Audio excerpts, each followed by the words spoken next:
गांव देहात के साथ अब शहर में भी बढ़ रहे डेंगू के मरीज। 180 पहुंची मरीजों की संख्या।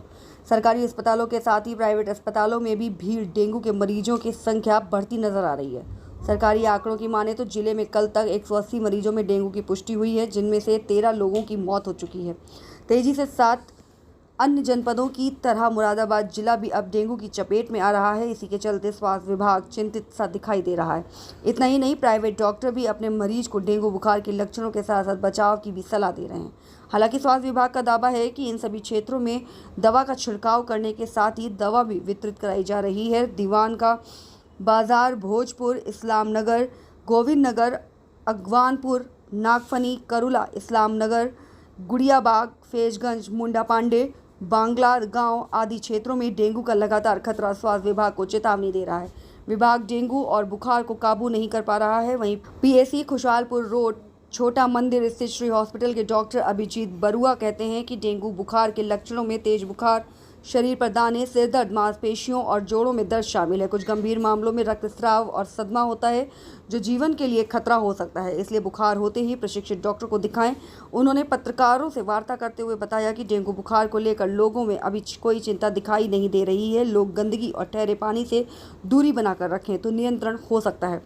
निजी अस्पतालों में इस और विशेष ध्यान देने की ज़रूरत है। खासतौर से लोगों में जागरूकता जगाने के लिए जगह जगह सरकार की ओर से बड़े बड़े पोस्ट और बैनर लगाने चाहिए और जिन क्षेत्रों में मरीज निकल रहे हैं वहां सफाई और दवाई दोनों पर विभाग फोकस करे।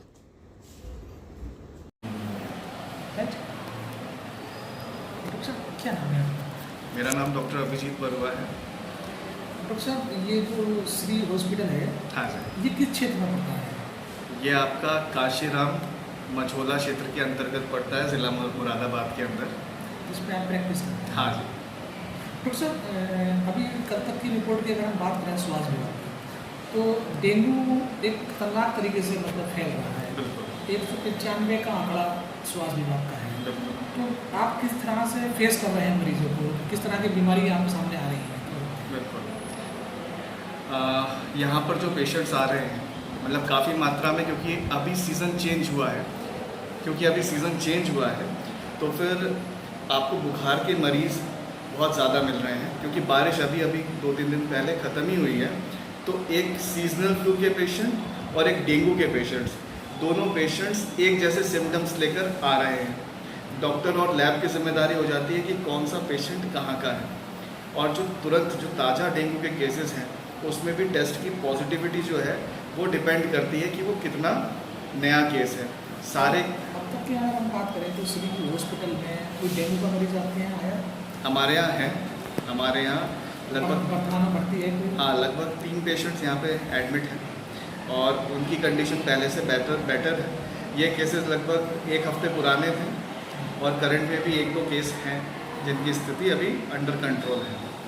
उनका ट्रीटमेंट कौन कर रहा है? उनका ट्रीटमेंट मैं कर रहा हूँ और मेरी टीम जो नर्सिंग स्टाफ है सब लोग मिलकर उसको देखभाल कर रहे हैं। डॉक्टर साहब, इस हॉस्पिटल में क्या क्या और व्यवस्थाएं हैं मरीजों के लिए?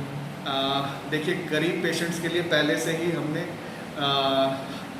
सस्ते बेड और फैसिलिटीज़ की सुविधा कर रखी है। माने सब पेशेंट जो अफोर्ड नहीं कर पाते हैं तो हम उनको सस्ते दरों पर हम उनको दवाइयाँ प्रोवाइड करा देते हैं। और जो है, कितने बेड का हॉस्पिटल है? ये लगभग 10 बेड्स का हॉस्पिटल है और इसमें जितने भी जनरल पेशेंट्स हैं और इमरजेंसी पेशेंट्स हैं उनको देखा जाता है।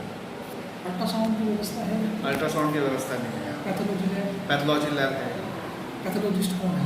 पैथोलॉजिस्ट मेरा ही है, मेरी डिग्री है, मेरी डिग्री में MD पैथोलॉजी है, इसलिए मैं पैथोलॉजी से ही मैं ही वेरीफाई करता हूँ। डॉक्टर साहब, जैसे ये श्री हॉस्पिटल है तो इसका स्वास्थ्य विभाग में रजिस्ट्रेशन किस डॉक्टर के नाम से है? ये मेरे नाम से, मेरे नाम से। तो कुछ संदेश जनहित में अवेयरनेस के लिए देना चाहेंगे पब्लिक को?